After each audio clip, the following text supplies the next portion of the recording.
Olá, o Brasil já não é o mesmo, dirão alguns. Dirão, na verdade, muitos. O fato é que o país do carnaval, da miscigenação, da alegria de viver, mudou de roupa.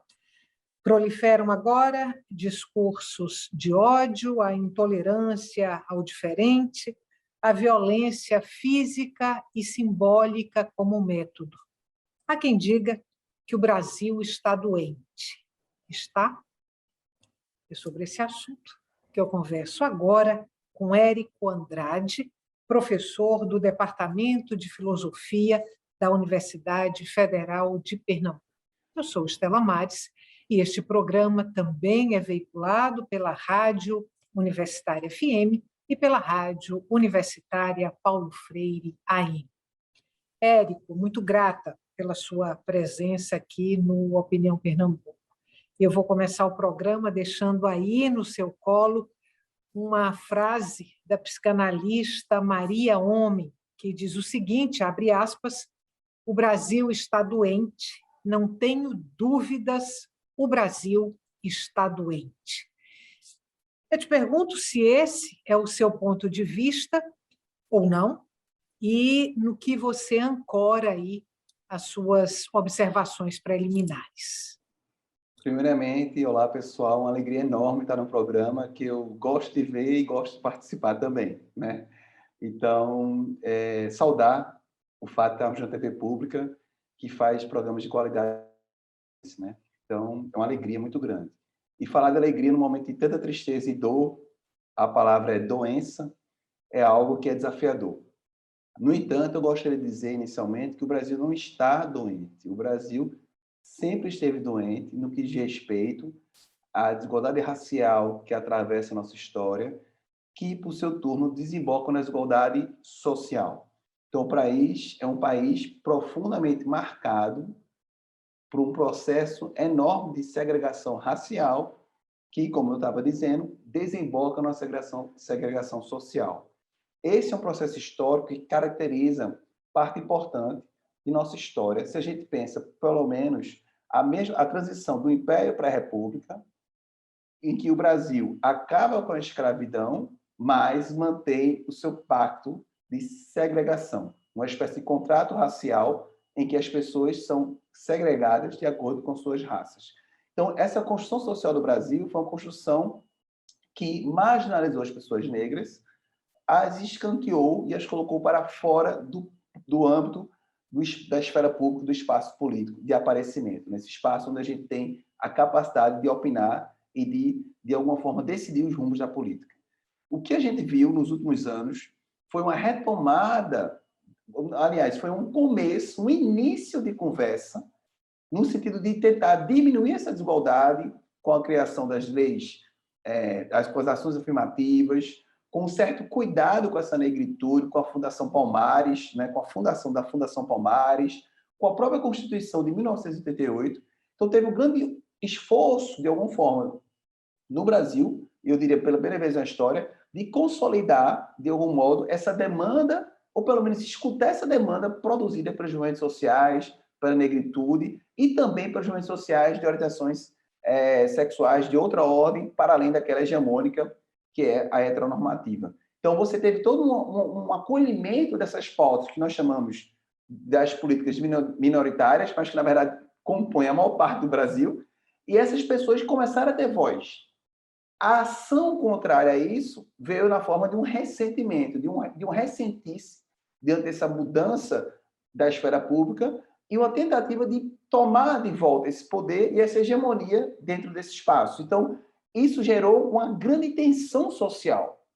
Por quê? Porque as pessoas que historicamente estavam sendo silenciadas começaram a ter voz, não apenas no interior dos seus movimentos, mas também na esfera pública, nos espaços de decisão política e nas universidades, que foram fundadas no Brasil com o intuito de contemplar as pessoas privilegiadas e brancas. Para vocês terem ideia, no Brasil, as pessoas negras entraram na universidade primeiramente como cadáveres, nas aulas de anatomia. Elas não entravam participando da vida universitária, participando do espaço público. Então, com essa recente valorização das políticas ligadas às minorias políticos do ponto de vista do poder, mas a maioria da população brasileira, é que você tem um fenômeno agora de ressentimento. Isso provoca um adoecimento. Por quê? Porque provoca uma tensão muito grande entre diferentes grupos, que até então estava sendo silenciada por esse discurso de certa pacificação, de certa miscigenação, mas que, na verdade, sempre cultava a parte negra desse movimento, sempre teve um forte apelo no sentido de uma misoginia, portanto, numa crítica à participação das mulheres, uma subalternização daqueles atores sociais que não coincidissem com o estereótipo da pessoa branca e masculina. Érico, pelo que você está falando aí, o que o Brasil está vivendo hoje, de certa forma, são problemas muito antigos, que sempre foram negligenciados, foram jogados para debaixo do tapete, não foram discutidos na sua extensão, e que agora aparecem, ressurgem potencializados. É isso? Excelente. Vou recuperar um pouco a abertura do programa que você fez, quando fez menção a Maria Homem. Eu também sou ligado à psicanálise, e a gente sabe na psicanálise que existe a expressão recalque.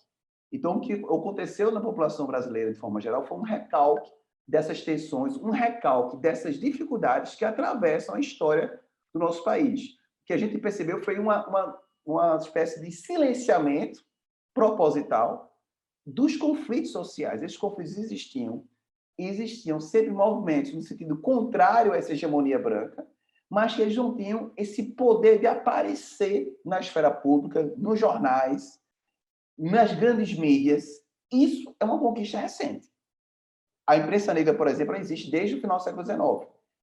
Mas uma imprensa hegemônica que passa a ter no seu corpo editorial, ou que passa a ter entre os seus articulistas pessoas negras, é algo recente.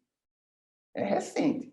Por quê? Porque o Brasil sofreu um processo de esquecimento, para usar outra palavra própria da psicanálise. Ou seja, vamos esquecer nosso passado em conflitos, vamos esquecer a escravidão e está tudo resolvido.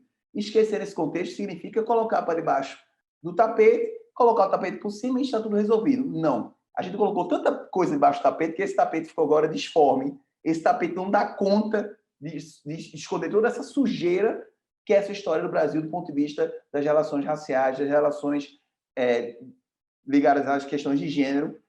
Então, isso não tem mais como ser segurado, por assim dizer. Não tem mais como ser recalcado. E, consequentemente, isso vai explodir, vai ganhar destinos, dentre os quais, inclusive, o conflito que a gente vive hoje, seja um conflito verbalizado, na forma da violência que a gente vê nas redes sociais, seja um conflito, de alguma forma, ainda tácito, no sentido de que você ainda não permite que pessoas negras estejam na esfera de poder. Isso é um conflito também. Bom,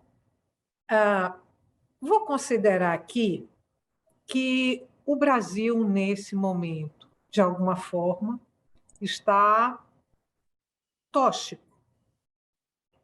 E aí, para essa toxicidade acontecer, o quanto pesa, por exemplo, a aceitação de um discurso, o quanto esse discurso nos revela que é o discurso do não somos todos iguais em nossos direitos, não devemos ser todos iguais, aniquile-se o perdedor e, sim, vale o jogo sujo. Excelente, excelente.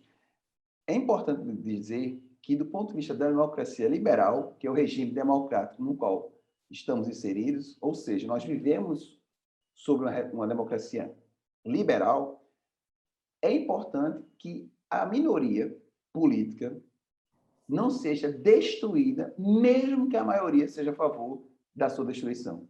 Em outras palavras, a democracia não é apenas você chegar lá e depositar seu voto. Ela comporta uma série de preceitos, dentre os quais o respeito à minoria, porque isso garante que a gente esteja de acordo com um pacto constitucional comum. Ou seja, a Constituição de 88 ela justamente tem a pretensão de abarcar essa diversidade que o Brasil é, de cuidar dessa diversidade.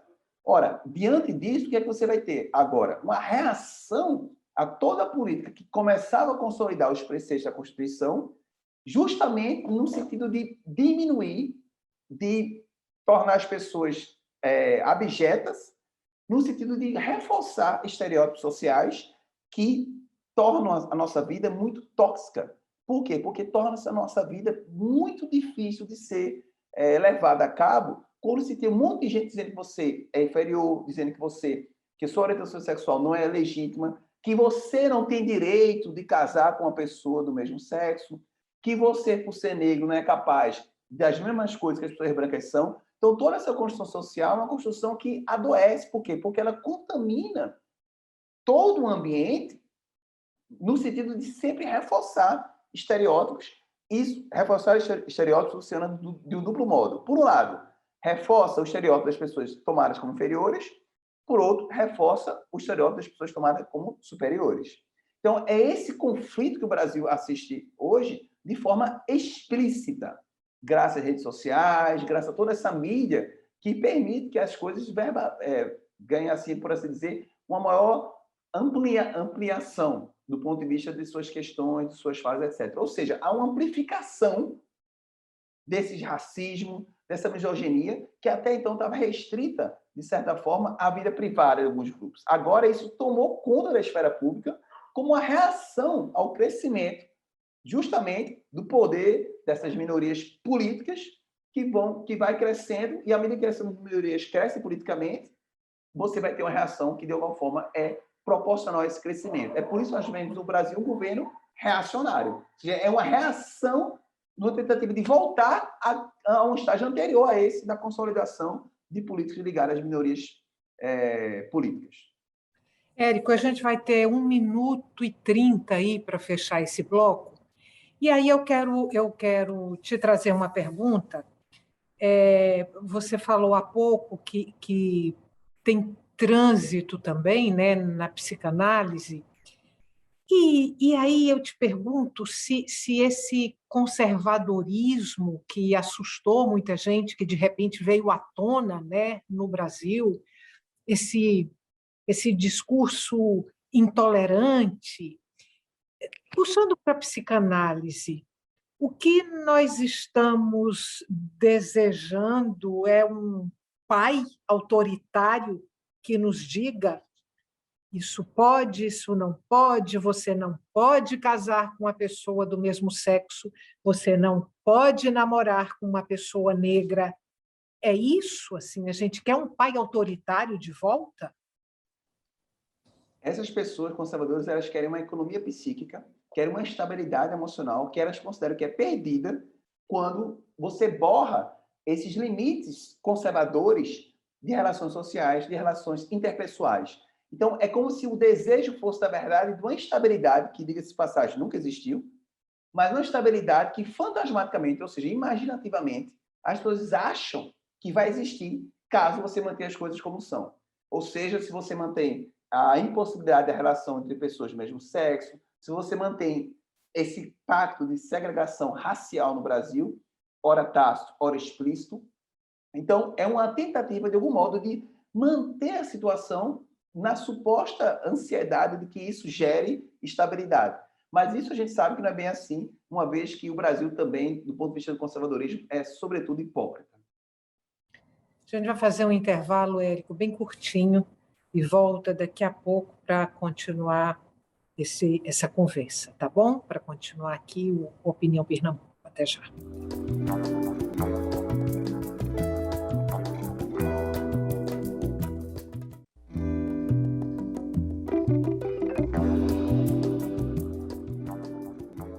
Estamos de volta para o segundo e último bloco do Opinião Pernambuco. O entrevistado de hoje do nosso programa é Érico Andrade, professor do Departamento de Filosofia da UFPE. A pergunta que está sendo colocada aqui para o professor Érico é se o Brasil está doente.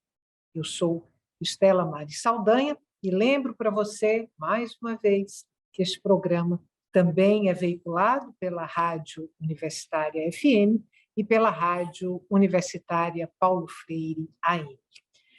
Érico, vou pegar carona na sua última fala ali do bloco anterior, quando você falava do comportamento social conservador e assustado, quando se vê aí os limites, né, da estratificação social borrados e tal. E eu te pergunto se, nesse contexto atual, desse Brasil mais raivoso, disposto ao ódio, disposto à arma, se, nesse caso, a modernidade, com todos os seus marcos regulatórios, essa modernidade é o inimigo ou é um inimigo? Muito boa essa questão, muito boa para a gente conversar. De fato, o projeto moderno é um projeto, de algum modo, que toma como ponto central a capacidade da gente se relacionar de forma mais aberta, a capacidade de acolhermos as novidades, a capacidade de vivenciarmos outras formas de existir que não sejam propriamente aquelas restritas a uma vida mais calcada na tradição, nos modos de existir mais costumeiramente tomados como continuamente tradicionais. Em outras palavras, a modernidade se opõe justamente a essa dimensão do interior, da vida mais pacata, de uma vida que fantasmaticamente, insisto, gera essa noção ou essa fantasia de uma estabilidade emocional e tal.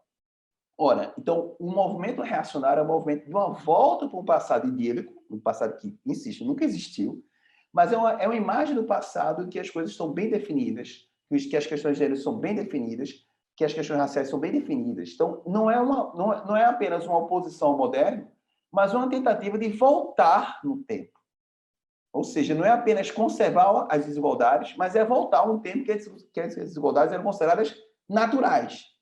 Ou seja, o reacionário é aquele cara que tenta naturalizar as desigualdades que outrora existiram. Então, nesse sentido, ele é contra a modernidade, mas ele não é apenas contra a modernidade, ele é contra todo o processo que avance no sentido de desfazer uma zona de privilégios inscrita nos valores tradicionais de uma sociedade como a nossa. Então, o reacionário é antimoderno, por um lado, mas ele é também, por outro lado, moderno, no sentido de que ele se apega a certos valores da democracia liberal para usar em benefício de uma posição reacionária, como, por exemplo, a liberdade de expressão. Você defende a liberdade de expressão para ter o direito de ser racista, de usar o racismo recreativo. Você defende a liberdade de expressão para ter o direito de ser misógino, com piadas não apenas contra as mulheres, mas piadas também homofóbicas. Então, transfóbicas. Você constrói todo um discurso reacionário a partir dos próprios direitos que são pilares da democracia liberal. Então, ele é antimoderno no sentido que ele quer voltar a uma fase em que há uma espécie de naturalização da desigualdade social e racial e de gênero. Então, ele quer voltar a essa fase, mas ele também é moderno no sentido que ele utiliza da modernidade, no que diz respeito a alguns princípios da democracia liberal, para justamente implementar os seus valores ultra-individualistas e profundamente ligados aos poderes que, tradicionalmente, certos grupos tiveram. Bom, a gente está falando aí de certa forma, de um comportamento coletivo, né? E no momento de conflito, né? A gente não pode entender o momento atual brasileiro que não dessa forma. É um momento difícil, é um momento de conflito. Essa tensão gerada, esse clima pesado, essas incertezas sociais todas, como é que essa situação adoecida coletiva ela pode adoecer o sujeito individual, não o sujeito coletivo, mas qual é a potência disso sobre o sujeito individual? Muito boa. Eu também atendo do ponto de vista psicanalítico, né? E eu percebo na clínica que um sofrimento muito marcante das pessoas é justamente o sofrimento de serem racializadas, por um lado, e o sofrimento ligado às questões econômicas, por outro. Então, o Brasil também está passando por uma profunda crise econômica. Isso repercute diretamente na vida das pessoas. das pessoas menos favorecidas. Então, isso adoece. O adoecimento está muito ligado à falta de expectativa de vida. A falta de uma estabilidade econômica gera adoecimento social também. Então, esse adoecimento que acontece do ponto de vista coletivo é, portanto, um adoecimento social, que a gente pode chamar também de uma patologia social, ela se enraiza nas pessoas em suas singularidades. Então, as pessoas sofrem com a perseguição por serem de uma orientação sexual diversa da heteronormativa. Elas sofrem com isso. E esse sofrimento ele pode ter um destino trágico, como, por exemplo, o suicídio, ou pode ter um destino profundamente melancólico, como a depressão. Então, perceba que são destinos que estão ligados, muitas vezes, a uma espécie de culpabilização por você não estar de acordo com aquela expectativa hegemônica socialmente colocada como a correta. Então, isso gera um profundo adoecimento social. E gera também um adoecimento social, você encontra a corrente. Isso desgasta, né? Porque o reacionarismo ele é profundamente histérico, ou seja, ele está gritando, está falando. E como ele está no poder agora, ele tem condições de divulgar e ampliar cada vez mais suas estratégias misóginas e racistas. Isso, para quem está do outro lado, que são as pessoas que são negras, as pessoas da comunidade LGBTIQ+, sentem na pele o que é estar num país em que sua existência é hostilizada publicamente pelo poder que seria justamente o poder de regular os conflitos, que é o poder da presidência. Bom, eu, eu não estou querendo fulanizar muito essa nossa conversa, mas estou quase fulanizando. O que a gente vive hoje no Brasil, e também aí estou me apoiando um pouco nessa fala sua de agora, anterior, é um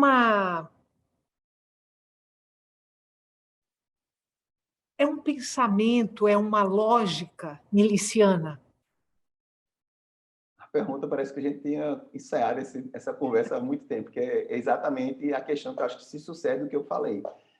Essa lógica armamentista é uma lógica miliciana que funciona do seguinte modo. Funciona como uma espécie de sociedade pré-contratualista, ou seja, pré-constitucional, em que o indivíduo resolve por si só fazer justiça e justamente constrói um Estado paralelo ao Estado de Direito. Isso é uma lógica miliciana. E perceba, essa simbolização do poder pela arma, essas pessoas ficam fazendo arminha, não é? Que ficam fazendo arminha, o que é que significa isso? O que é que essa arma significa? Essa arma significa a afirmação de uma masculinidade frágil que precisa recorrer a uma força para silenciar a outra. Então, essa lógica é uma lógica profundamente miliciana, por um lado, é uma lógica profundamente ligada a essa noção de um direito à propriedade como um direito absoluto e que você pode fazer qualquer coisa em nome desse direito, e é uma lógica muito ligada a soluções individualistas, ou seja, como se a gente pudesse agir à margem do Estado de Direito, à margem das instituições, e pudéssemos agir conforme a nossa vontade pela imposição da nossa força. É como se a gente tivesse um grande estado de natureza em que cada um pode fazer o que quiser, do jeito que quiser, porque cada um é livre. Isso, obviamente, desemboca necessariamente em violência. Daí a defesa da arma e, consequentemente, do mais forte. Em outras palavras, a ação miliciana é uma ação que tem como ponto central a defesa da força bruta, a defesa do mais forte. E essa lógica ela é terrível. Por quê? Porque ela quer justamente se instituir por meio da opressão dos grupos que, historicamente, não tiveram o mesmo patamar de poder. Então, é uma lógica miliciana que, por um lado, funciona em paralelo ao Estado e que, quando entra no Estado, é para, de alguma forma, usar o Estado em benefício próprio. Não é à toa que os milicianos, muitas vezes, são policiais. Bom, acho que não vai dar tempo para mais de uma pergunta. Se der, ótimo, mas eu estou considerando que essa daqui, em princípio, é a última. A filósofa Márcia Tiburi, que hoje vive fora do Brasil, precisou deixar o Brasil, ali em 2019, de tão ameaçada, né, que foi, de tão agredida que foi. Márcia Tiburi deu uma declaração de que o que se vê hoje no Brasil é algo muito parecido com o que se viu na Alemanha nazista. Quais seriam, no seu entendimento, pegando essa afirmação dela, os pontos de identificação? Quais seriam as semelhanças com o Brasil, do Brasil contemporâneo, com a Alemanha nazista? Muito bom. Primeiramente, é entender que uma psicologia de grupo é fundamental para a gente compreender o que está acontecendo no Brasil. Porque as pessoas individualmente, muitas vezes, elas não têm coragem de fazer certas atitudes, mas como grupo, elas fazem. Então, a ideia de uma unidade do conservadorismo é que promove no Brasil esse tipo de violência. E essa unidade está sempre ligada a um grande líder. Aquele pai sobre o qual você falava em outra oportunidade. Ou seja, aquela pessoa que sintetiza, por assim dizer, certos anseios na forma de um poder que é capaz de determinar a conduta das pessoas. Então, você tem hoje um presidente que fala uma coisa, as pessoas vão nas redes sociais reafirmar o que ele está falando. Ele pode falar a coisa mais estúpida do mundo, como, por exemplo, ser contra a vacina.